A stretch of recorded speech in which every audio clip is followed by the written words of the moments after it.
Statements. The member from Dufferin-Caledon. Thank you, Speaker. It seems very appropriate for me to share this statement today.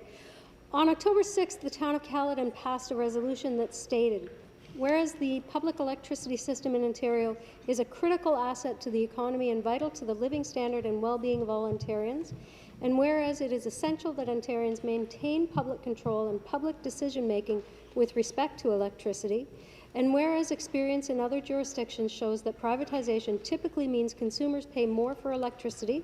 and whereas a privatized Hydro One will no longer be subject to scrutiny by the Auditor General, the Ombudsman, the Financial Accountability Officer, or the Integrity Commissioner, and will no longer be required to provide information or services to citizens under the Freedom of Information and Protection of Privacy Act, the Public Disclosure Salaries Act, or the French Language Services Act, and whereas the sale of shares in Hydro One will provide a short-term financial gain for the province in exchange for a much longer long-term financial loss, and whereas the provincial government has no mandate from voters to sell any part of Hydro One, therefore be it resolved that the town of Caledon call on the provincial government to halt the sale of any part of Hydro One and maintain Hydro One as a public asset for the benefits of all Ontarians, and to respect the autonomy and local decision-making, making powers of local distributing companies by not forcing these companies into mergers or sales. Speaker, the government needs to finally listen to concerns like the town of Caledon